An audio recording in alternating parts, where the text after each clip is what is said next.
Hello, hi. So today we're gonna plan our trip to Utah. So I have a composition notebook and it turns out if you want to go to Utah, you can just request information from Utah and they'll send it to you in the mail. So we can flip through these and just kind of pick out where we want to go. Like Zion was definitely on my radar the most, but there's so much. I've only ever really driven through Utah. I've stayed overnight, but not getting to actually go and explore and just looking at even these photos here I think are amazing. So we'll decide on the best time to go to Utah, where to go in Utah. We even have the official Utah highway map. So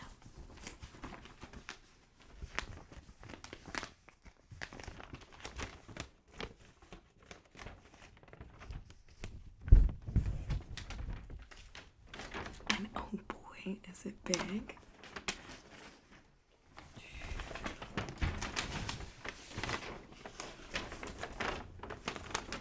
So we can pick out, wow. I'm looking at, okay, there it is. It's so big, it's hard to kind of fathom where Utah is. So yeah, we'll just look at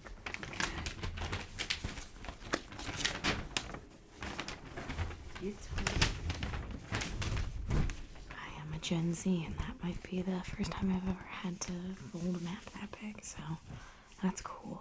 I think official highway map, fun to look at, but doesn't need to be our first stop. So we have Utah's national parks and public lands. Utah's national parks. Actually, I'll do a full trace for you. Utah's apostrophe SMATIO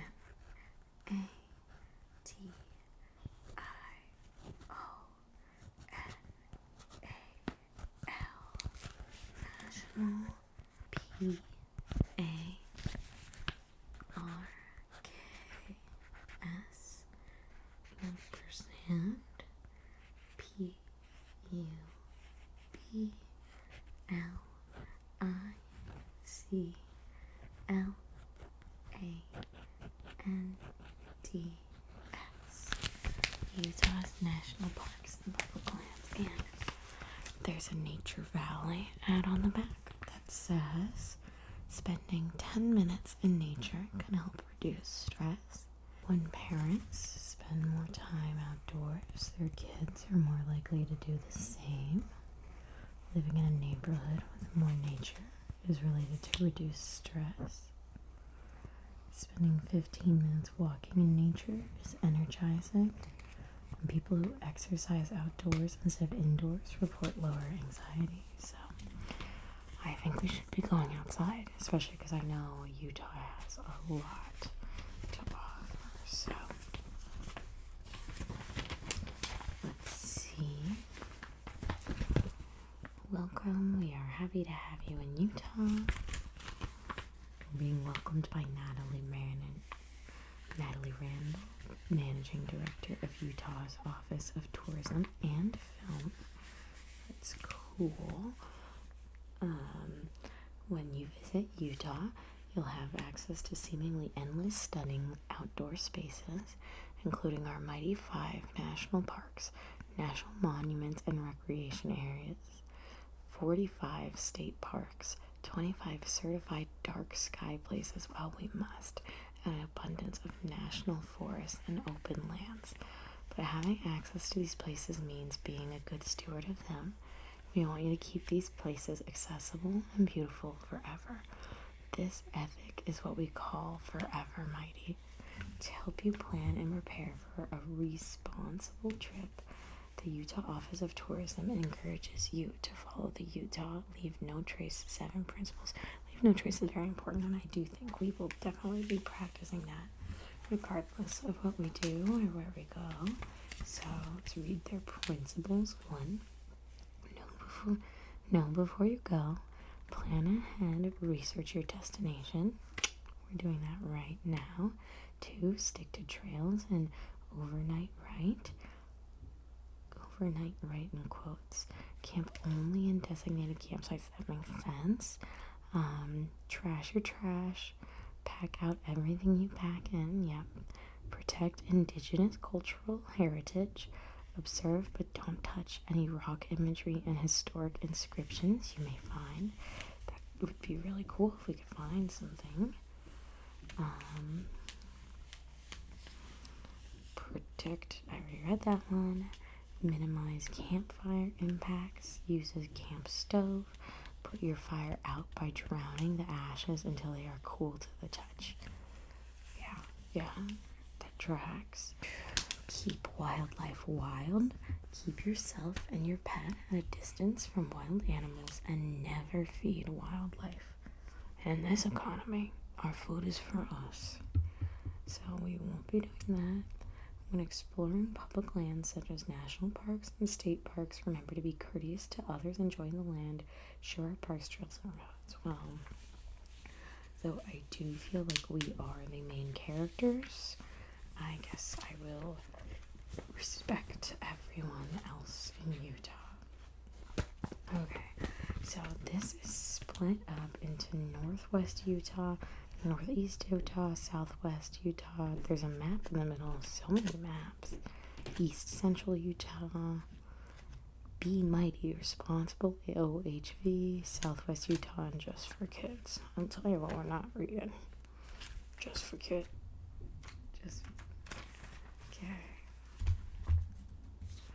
You know we really need this trip because of all the clompers in this neighborhood, right? I think like stargazing is on my like 2025 bingo card, so that's definitely something I am interested in. What are you interested in Utah? Well, we are gonna go to Swig. We will find a Swig. Don't you worry. And then like nature stuff would be great. We've added Be Mighty content in most of the regions. Follow guidance here for more mindful and responsible travel. Be Mighty is like us being good people. I think I get the Utah lingo now.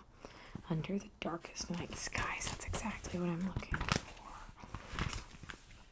So Utah reigns supreme in dark sky state park designations with 25 dark sky places accredited by the International Dark Sky Association. Yes. These elusive night skies, unpolluted by man-made light, drawing crowds from across the country to participate in full moon hikes. Oh, that sounds awesome. Night sky snowshoeing, owl prowls, star parties, or just a night camping under a dark sky dotted with innumerable points of light. Look for the icons. There's little like telescopes throughout the book that indicate where dark sky designations have been awarded, and consider visiting some of these beautiful places during evening hours when it's less traffic. Included some of our favorites below. Okay, Arches is on the list. Canyonlands, Dinosaur National Monument. I'm in my Large Marge hat. Large Marge sent me the dinos from Palm Springs. Yeah. So maybe we should go to Dinosaur National Monument. What does it say? Want to see the stars of the Milky Way in a whole new light? Dinosaur National Monument is one of the darkest places remaining in the United States, and from almost anywhere in the monument you can view the night sky with clarity.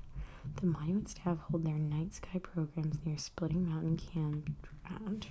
Okay, so I'm going to circle that.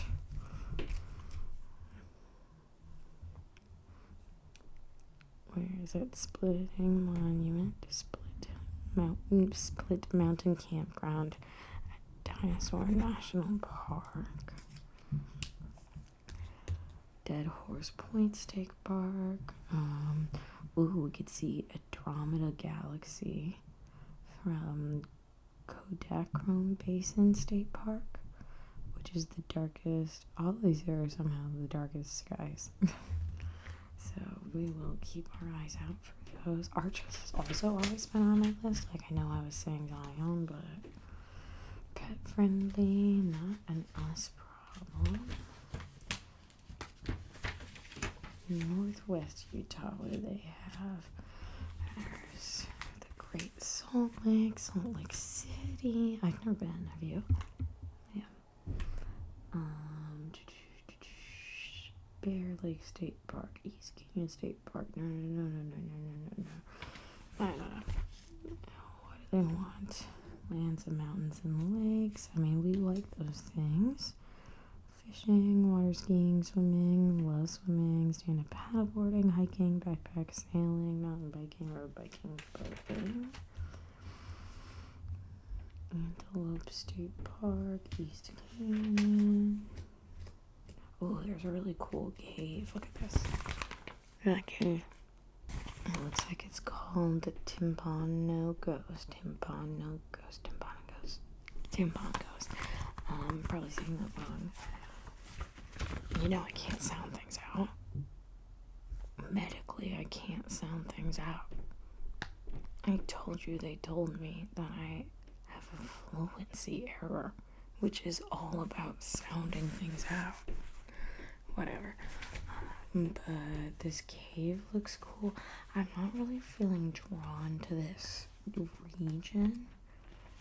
There's like base campgrounds, Provo Canyon. I think I've heard of that. Some local gems. Oh wait, they have that Diamond Fork Hot Springs 5th water trip. I think this is like the largest.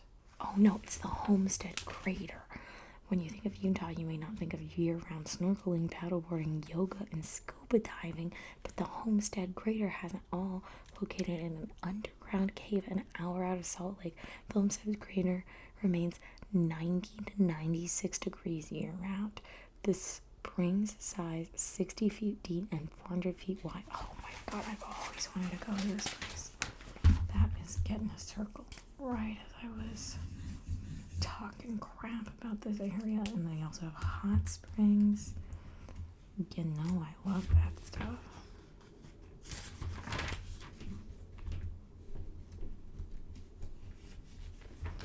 Okay, I am flipping through.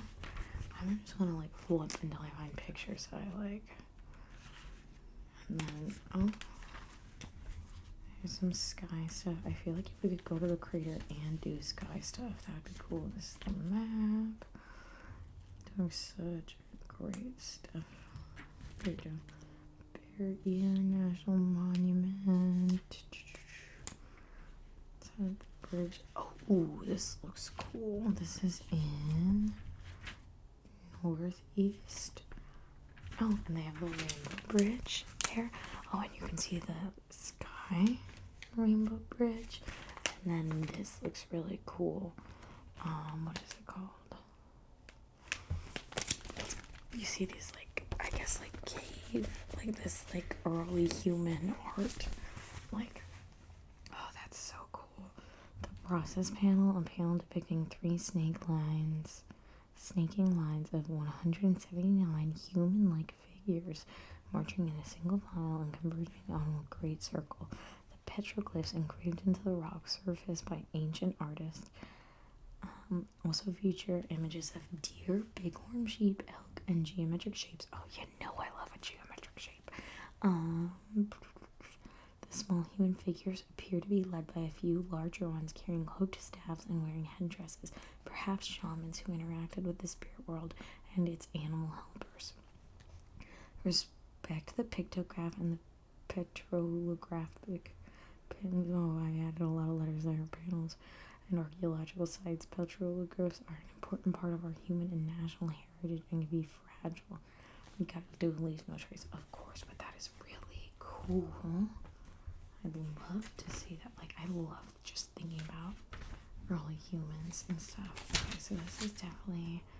Oh, is this all in arches? Dude. Should we go to arches? I want to go everywhere. Arches. There is a lot of stuff on Arches. And then Canyonland, Goblin Valley. That's cool. Okay, I definitely maybe we should like try. I don't know.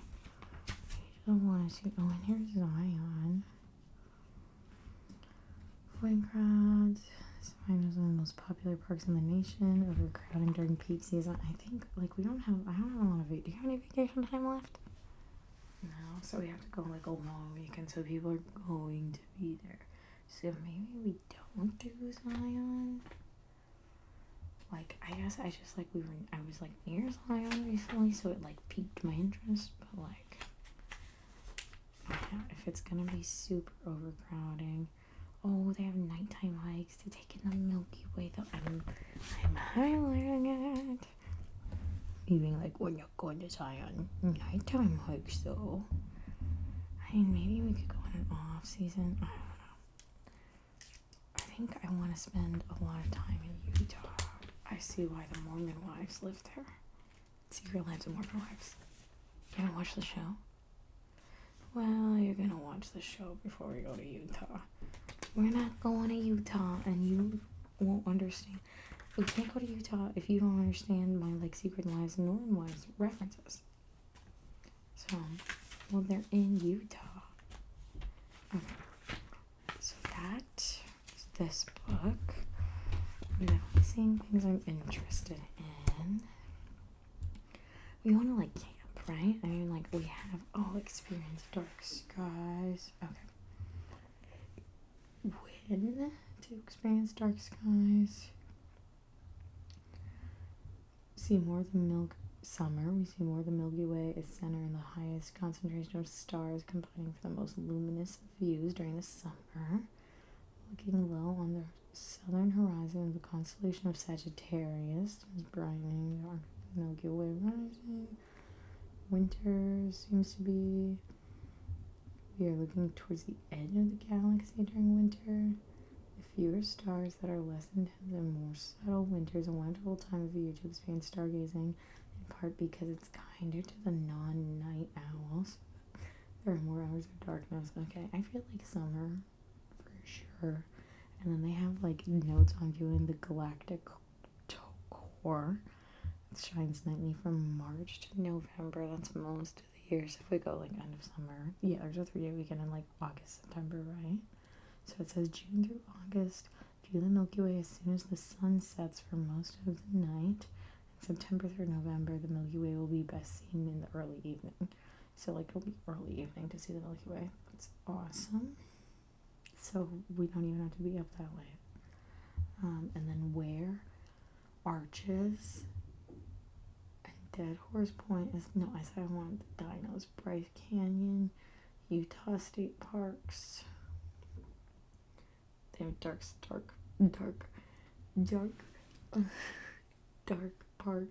sky park designations, which includes Dead Horse Point.